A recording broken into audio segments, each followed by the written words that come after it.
Nobody wanted the job. $80,000 a year to drive a car that hadn't left the garage in 3 years. The application sat in the employment office for 6 months before Ethan Reed, a broke single father with calloused hands and desperate eyes, finally picked it up. The mansion behind the iron gates looked like something from a Gothic novel.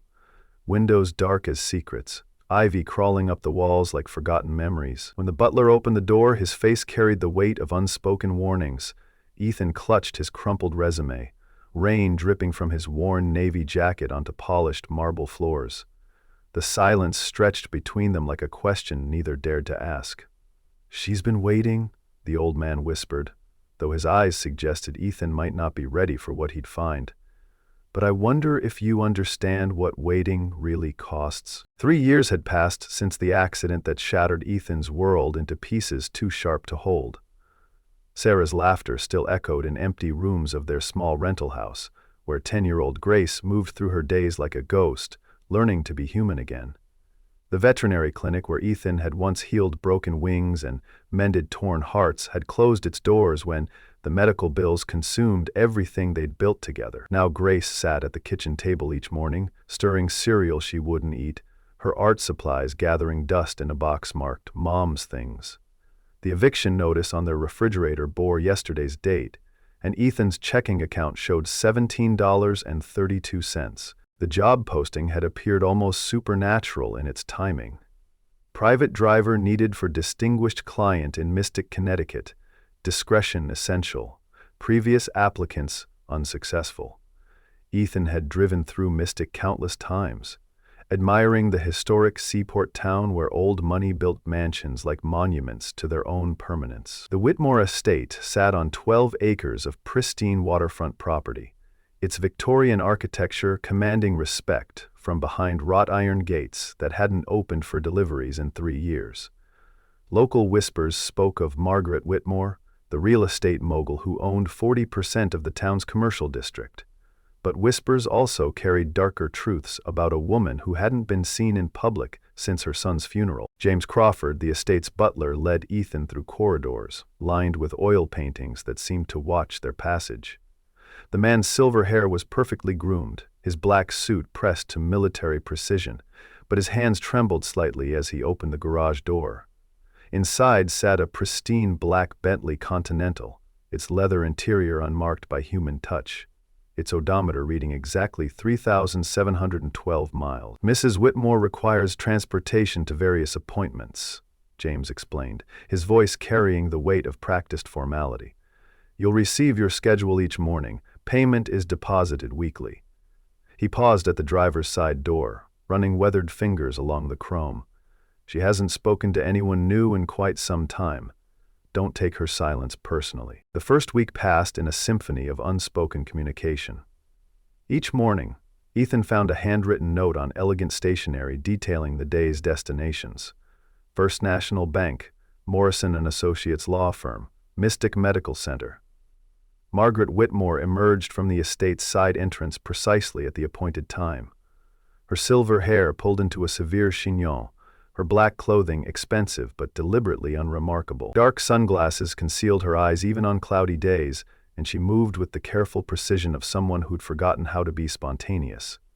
She never looked directly at Ethan, communicating only through the intercom system that separated the front and rear compartments of the Bentley. But Ethan noticed things. The way she paused before entering the car, as if gathering courage for a simple journey. How her hands shook when she thought no one was watching, fingers worrying the edges of a leather portfolio that never left her side. She never went inside any of the buildings they visited. Instead, she had Ethan wait while assistants brought documents to the car window. During their third trip to the cemetery on Elm Grove Road, Ethan glimpsed her reflection in the rearview mirror as she stood before a modest granite headstone, her composure finally cracking like ice in spring rain. She stood there for exactly 17 minutes, her shoulders rising and falling with the effort of breathing. The breakthrough came during their second week, when Grace's school called about a parent conference. Ethan explained to James that he'd need to arrive 15 minutes late for their afternoon appointment. When he finally pulled up to the estate, Margaret Whitmore was waiting by the car, but her usual rigid posture had softened into something resembling curiosity. "Family emergency?" she asked through the intercom, her voice carrying a warmth that surprised them both. "My daughter's teacher wanted to discuss her adjustment issues," Ethan replied, adjusting the rearview mirror. "She hasn't been the same since her mother passed." The silence that followed felt different somehow, charged with recognition rather than discomfort. "Children process grief differently than adults," Margaret said, as they drove toward downtown Mystic. Her voice had lost its careful modulation, becoming almost conversational. "Sometimes they need permission to feel their pain instead of protecting everyone else from it." Ethan found himself sharing details he'd kept locked away: how Grace had stopped drawing, how she apologized for everything, how she seemed to be shrinking into herself despite his efforts to draw her back into the world. "Art was her language before," he said, stopping at a red light near the town square. "Now she acts like it hurts to hold a pencil." Margaret was quiet for several blocks before asking him to stop at Coastal Art Supplies, where she emerged 20 minutes later, carrying a large bag she placed carefully on the seat beside her.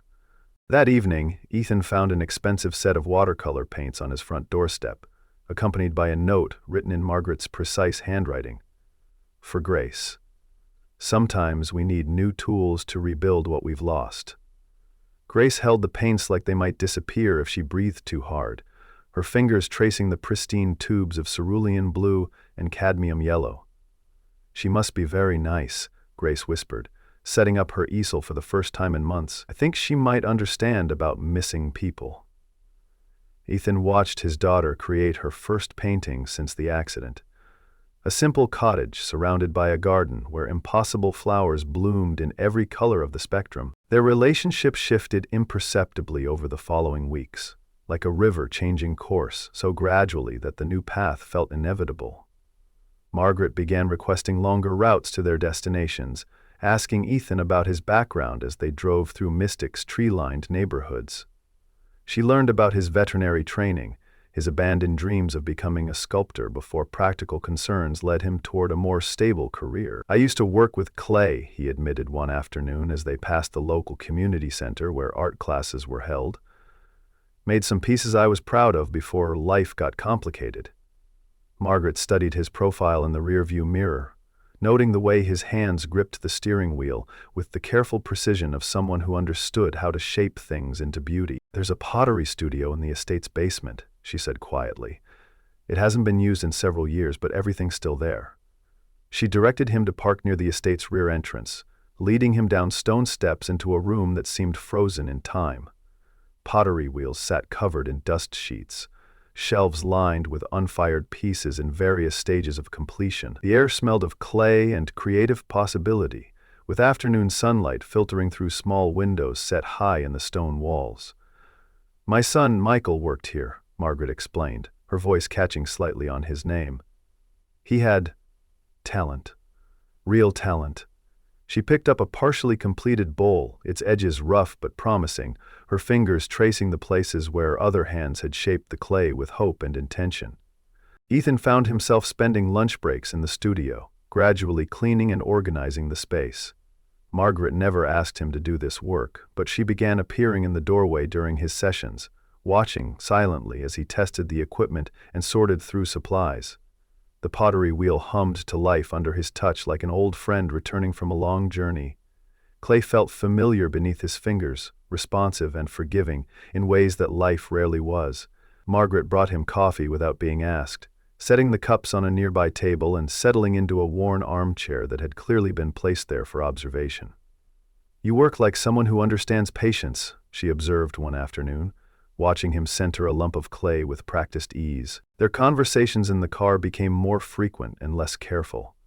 Margaret shared fragments of her life: the loneliness of success, the weight of making decisions that affected entire communities, the hollow feeling of returning to an empty house that echoed with memories of laughter. Ethan learned that she'd built her real estate empire from nothing, purchasing properties that others considered worthless and transforming them into profitable ventures. "I used to think I was creating something meaningful," she said during a drive to the Harbor District, where construction crews worked on her latest development project. Now I wonder if I've just been good at destroying other people's dreams to build my own. The revelation came by accident, as many truths do. Margaret had left her purse in the car during a brief stop at the pharmacy, and when it slipped from the seat, its contents scattered across the floor. Ethan gathered the items carefully, but not before seeing the photographs that had fallen face up near his feet.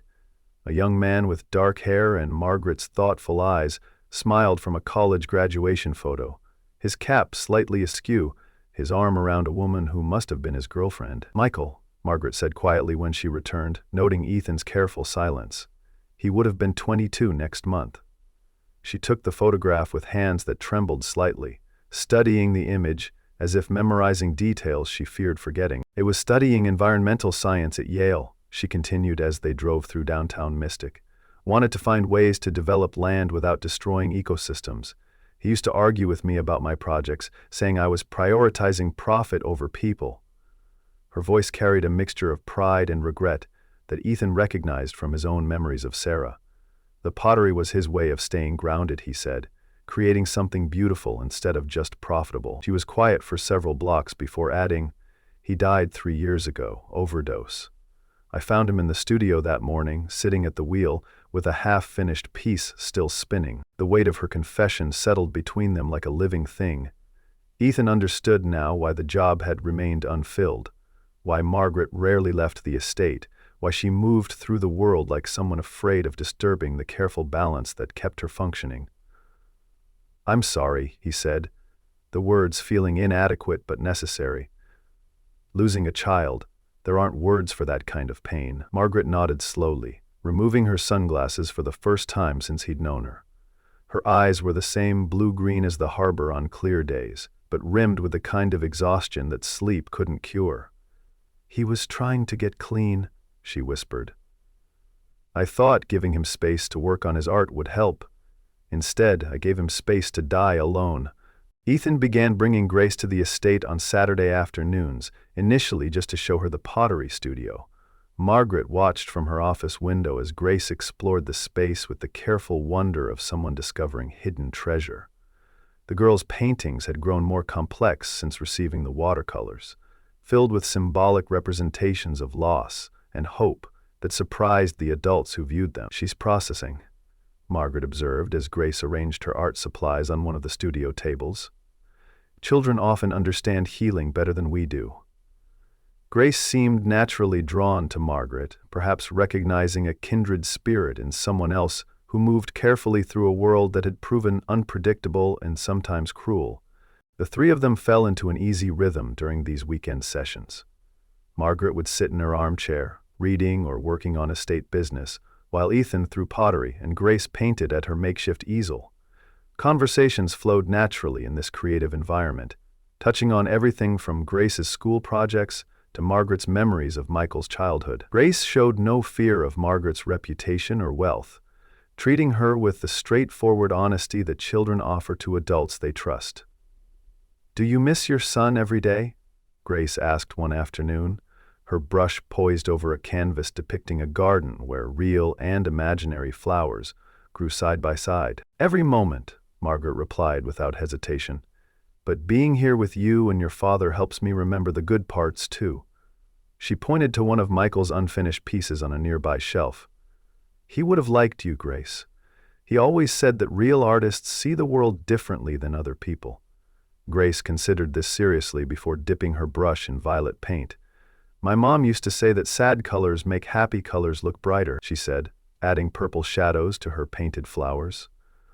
"Maybe that's why we need both kinds of feelings."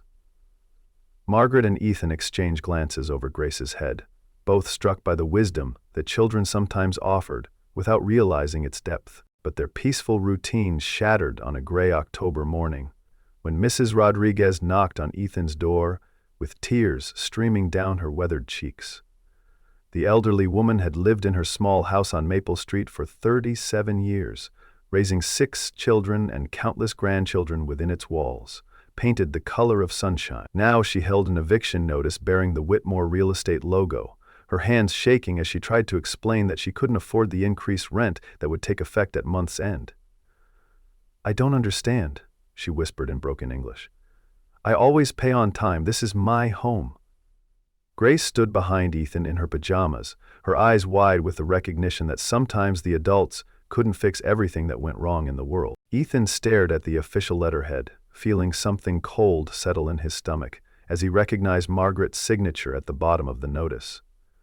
The woman who had shown such gentleness toward his daughter, who had shared her own pain with careful honesty, was the same person who seemed determined to displace families from their homes for the sake of profit margins.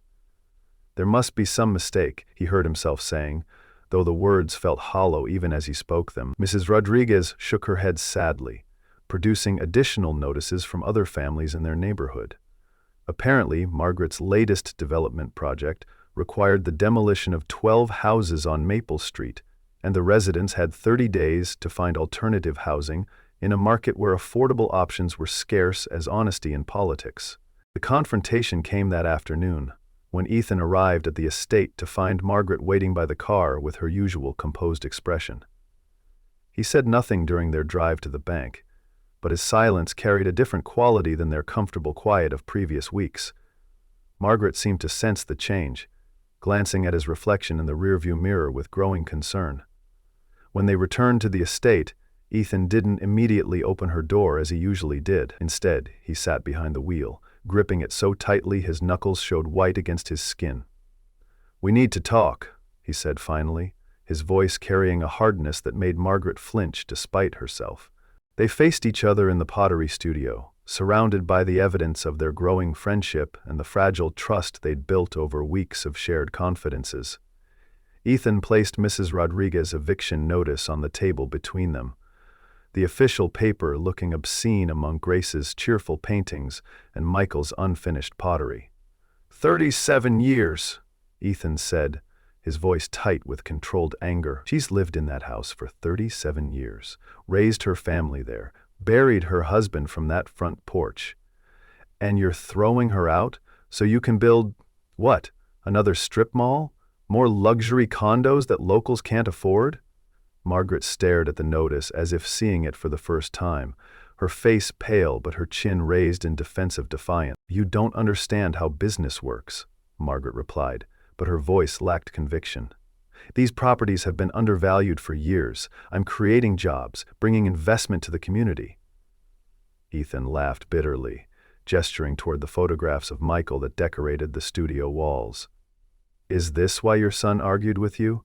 Because you convinced yourself that destroying people's lives was actually helping them?" Margaret's composure cracked at the mention of Michael, her carefully maintained mask slipping to reveal the raw pain beneath. "Don't you dare bring Michael into this," she whispered, her voice shaking with emotion. "You have no idea what I've sacrificed to build something lasting. What you've built is a monument to your own greed." Ethan shot back, moving toward the pottery wheel where he'd spent so many peaceful hours. "You take what other people love and turn it into profit, just like you did with this studio after Michael died. You locked it away because it reminded you of your failures as a mother."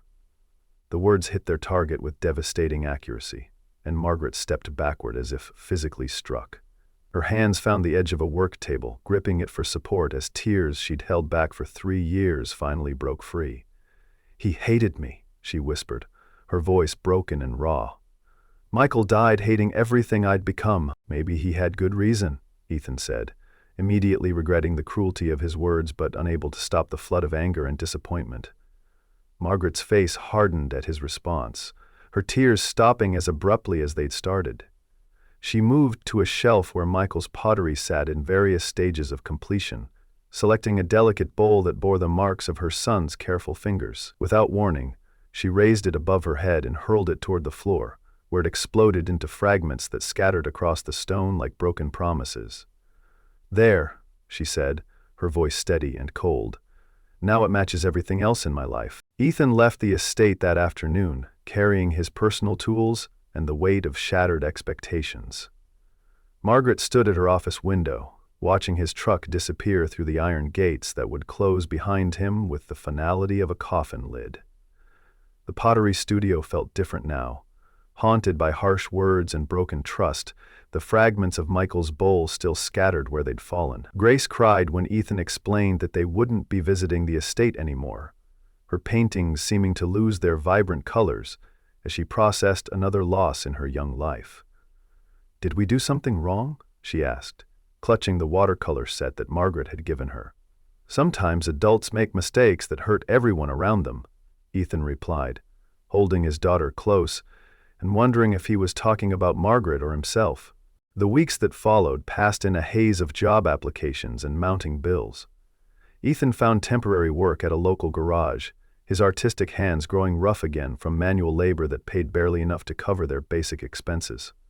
Grace's art teacher called to express concern about the girl's increasingly dark paintings, images of withered gardens and empty houses that reflected her internal landscape. Mrs. Rodriguez moved in with her daughter's family across town, leaving behind the garden she'd tended for 4 decades and the neighbors who'd become her chosen family. The demolition of Maple Street began on a Tuesday morning, heavy machinery arriving before dawn to erase decades of memories with mechanical efficiency. Margaret retreated deeper into the estate's protective walls, venturing out only for essential appointments and returning to the self-imposed isolation that had defined her existence before Ethan's arrival. James noticed that she'd stopped eating regular meals, surviving on coffee and the kind of determination that eventually consumed itself. The pottery studio remained untouched, its door locked and its windows covered with heavy curtains that blocked out the light. Margaret would sometimes stand outside the door for long minutes, her hand on the brass knob, but she never found the courage to step inside and face the evidence of everything she'd lost. Grace's accident happened on a Thursday afternoon when October rain made the streets slick with fallen leaves and automotive regret. She'd been riding her bicycle to her friend Emma's house, pedaling hard against the wind, when a car ran a stop sign at the intersection of Harbor and Main Streets. The impact sent her small body flying through the air before she landed hard against the concrete curb, her left arm bent at an angle that made witnesses gasp and call for ambulances. Ethan received the call while changing oil in a customer's sedan, his hands still black with grease as he raced through downtown Mystic toward the hospital where his daughter lay unconscious and fragile as spun glass. The emergency room at Lawrence Memorial Hospital smelled of antiseptic and fear, its fluorescent lights casting everything in harsh relief. Grace's arm required surgery to repair multiple fractures, a procedure that would cost $8,000, even with the basic insurance coverage that Ethan barely managed to afford.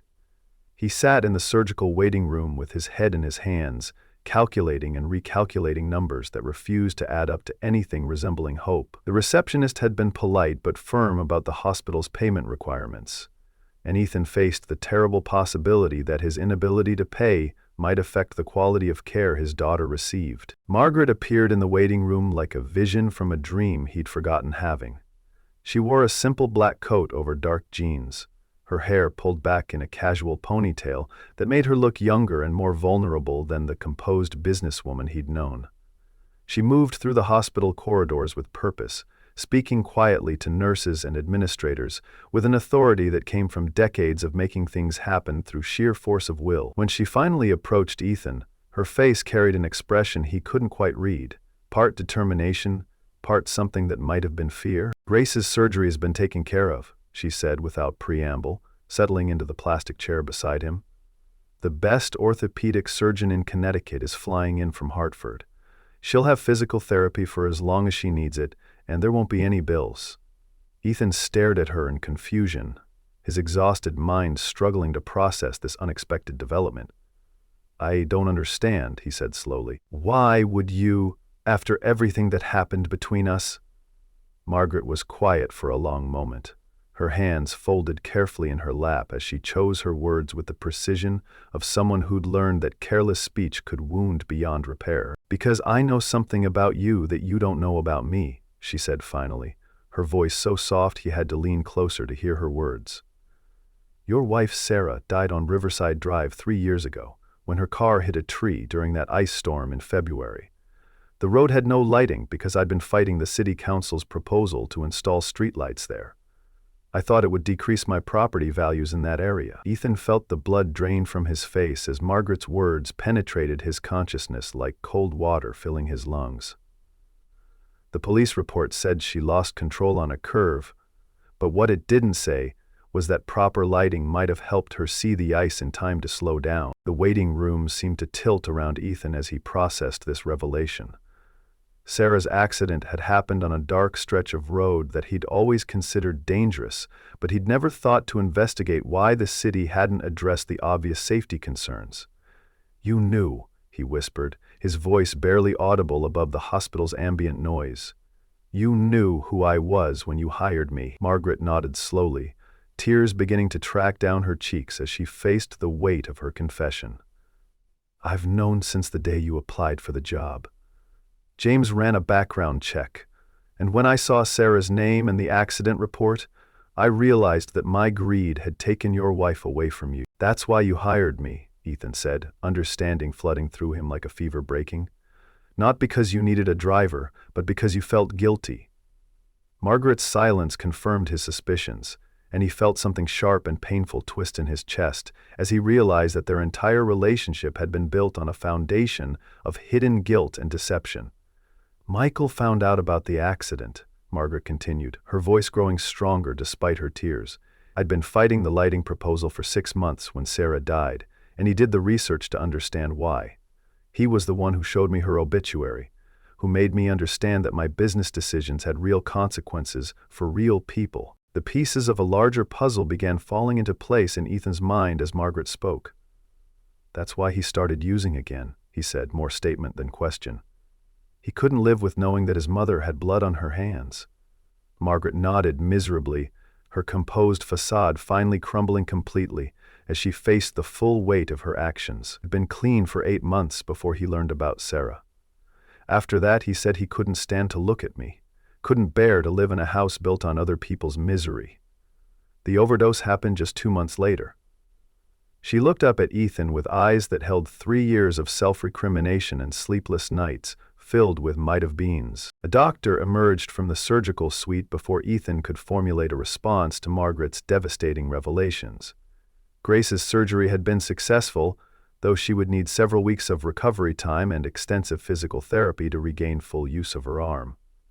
As they walked toward her room, Ethan felt caught between anger at Margaret's deception and gratitude for her intervention on Grace's behalf. His daughter lay small and pale against white hospital sheets, her left arm encased in a cast decorated with stickers that some thoughtful nurse had provided. When she opened her eyes and saw both Ethan and Margaret standing beside her bed, she smiled with the uncomplicated joy of a child who trusted that the adults in her life would always protect her. "Mrs. Margaret," Grace said softly, her voice still thick from anesthesia. "Did you come to visit me?" Margaret approached the bed carefully, as if Grace might disappear if she moved too quickly. "I came to make sure you're going to be okay," she replied, smoothing Grace's hair with a gentleness that contradicted her reputation as a ruthless businesswoman. Grace studied Margaret's face with the serious attention that children gave to important matters. "Are you going to be okay too?" she asked. "You look like you've been crying." Margaret glanced at Ethan before answering, her expression asking for permission to be honest with his daughter about adult complications that children shouldn't have to understand. "Sometimes grown-ups make mistakes that hurt people they care about," Margaret said carefully. "When that happens, we have to figure out how to make things right again, even when it's very difficult." Grace nodded solemnly, processing this information with the same intensity she brought to her artwork. "My mom used to say that broken things could be fixed to be even more beautiful than before," she said, remembering Sarah's encouragement during one of her childhood art projects. "Maybe that's true for people, too." Margaret's eyes filled with fresh tears at Grace's innocent wisdom, and she had to turn away from the bed to compose herself. That evening, while Grace slept under the influence of pain medication and the security of knowing she was loved, Ethan and Margaret sat in the hospital cafeteria drinking coffee that tasted like liquid cardboard. The conversation that followed was unlike any they'd shared before, stripped of pretense and politeness as they faced the complicated truth of their connection. Margaret explained how she'd spent 3 years researching every family affected by her business decisions, how she'd tried to find ways to make amends without revealing her involvement in their tragedies. Hiring Ethan had been partly selfish, a way to ease her guilt by helping the families she'd hurt most directly. "I never intended for us to become friends," she admitted, staring into her coffee cup as if it might contain answers to questions she'd never learned to ask. "I thought I'd provide you with a good job and eventually find a way to make larger reparations without having to face your hatred directly." She looked up at Ethan with something approaching hope in her eyes. "But spending time with you and Grace showed me what I'd been missing by hiding from the world. You both reminded me that life is meant to be lived with other people, not just endured in isolation." Ethan found himself remembering the quiet contentment of their Saturday afternoons in the pottery studio, how natural it had felt to share space and conversation with someone who understood grief from the inside. "The eviction notices," Ethan said, bringing up the issue that had destroyed their fragile trust. "You could stop them, call off the whole development project." Margaret nodded slowly, pulling a folded document from her purse and sliding it across the table toward him. "I already have," she said. "Mrs. Rodriguez and the other families will receive notices tomorrow that their leases have been extended indefinitely at current rates. The development project has been canceled." She paused, choosing her next words carefully.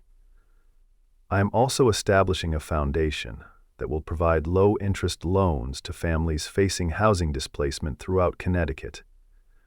It won't undo the damage I've caused over the years, but it's a start." The next morning brought autumn sunshine through Grace's hospital window and news that she could go home the following day. Margaret arrived with a wheelchair decorated with ribbons and a stuffed elephant that she claimed had been waiting in the gift shop for just the right person to adopt it. Grace named the elephant Charlotte and insisted that it needed to see the pottery studio as soon as she was well enough to visit the estate again. "Charlotte is an artist too," Grace explained seriously. "She makes sculptures with her trunk, but they're invisible so only other elephants can see them."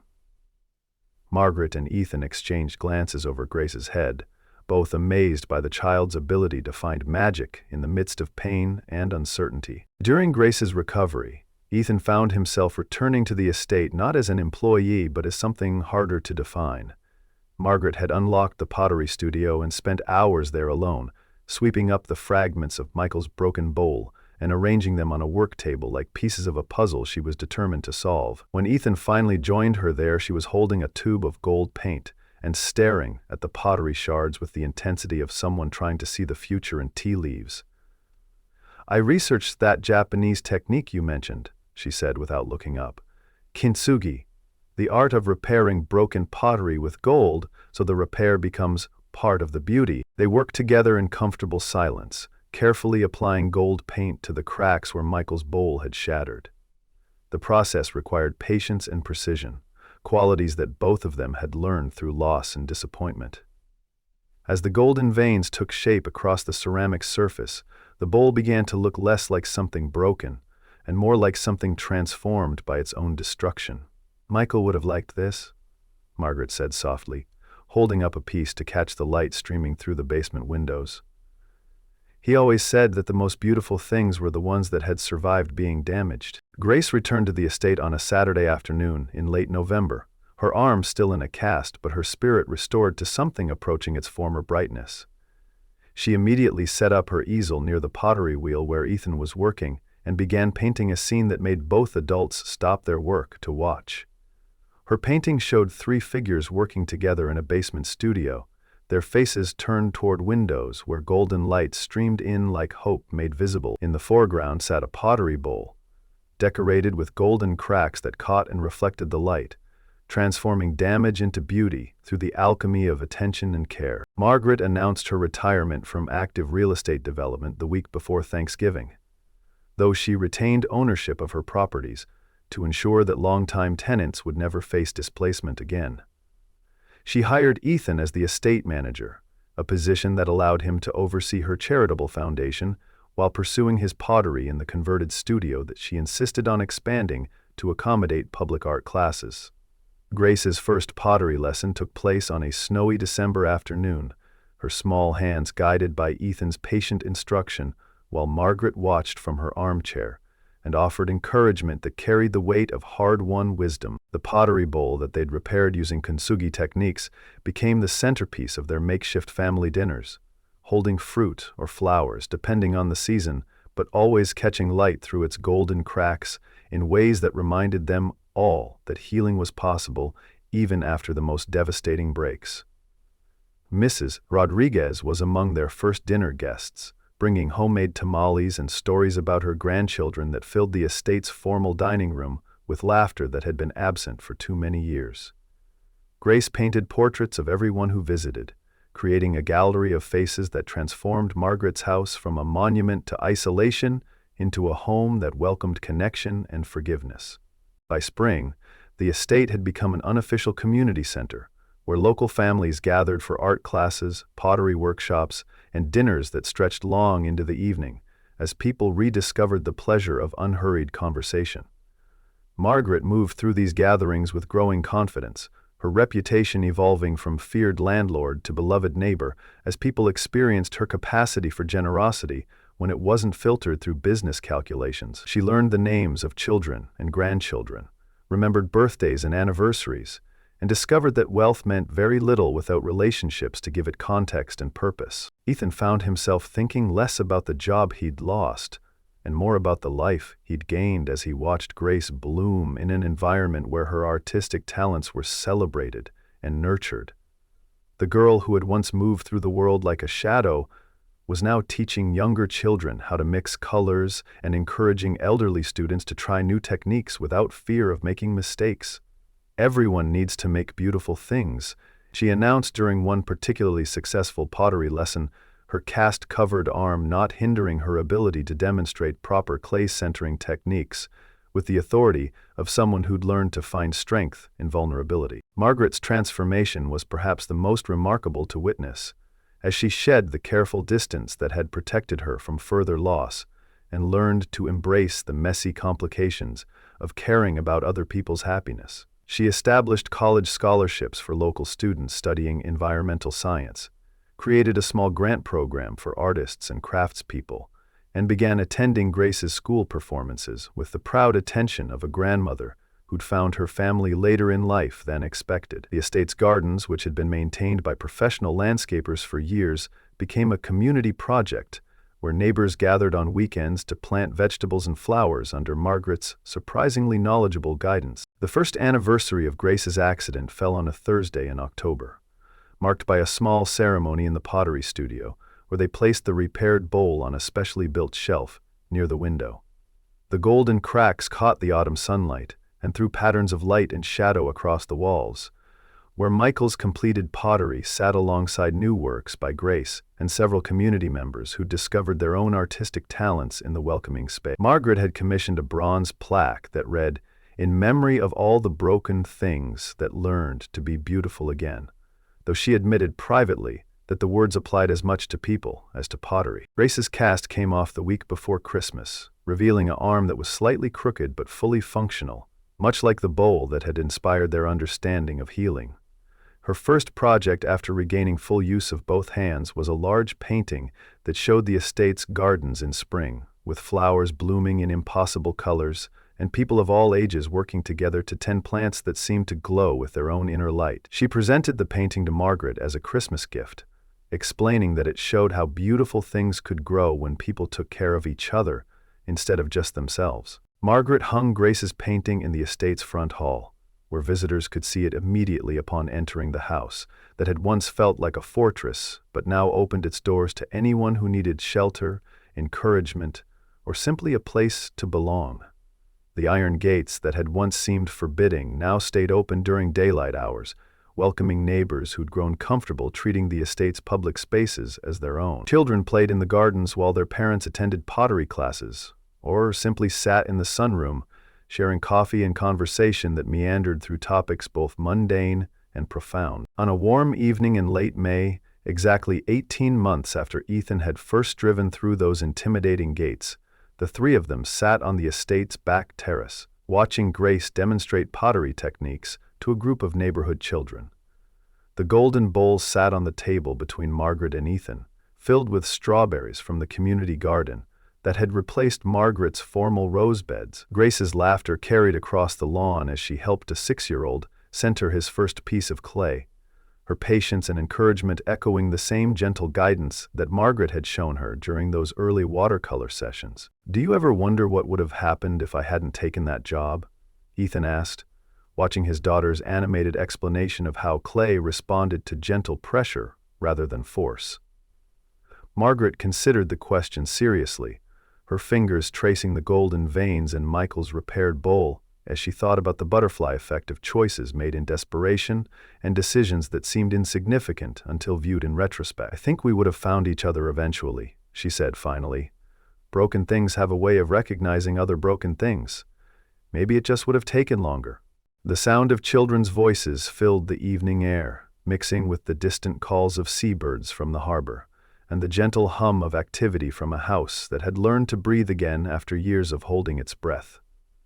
Grace looked up from her impromptu pottery lesson and waved at the two adults who had somehow managed to create a family from the fragments of their separate tragedy. Her wave was answered by Margaret's gentle smile and Ethan's proud nod, gestures that carried the weight of love earned through patience, forgiveness, and the slow work of rebuilding trust, one careful piece at a time. As the sun set behind the estate's ancient oak trees, casting long shadows across the lawn where children played and adults discovered that healing was possible, even after the deepest wounds, the golden bowl caught the last rays of light and scattered them like promises across the terrace. In that moment, surrounded by the evidence of what they'd built together from the ruins of what they'd lost separately, Ethan understood that some jobs that nobody wanted turned out to be exactly what everyone needed.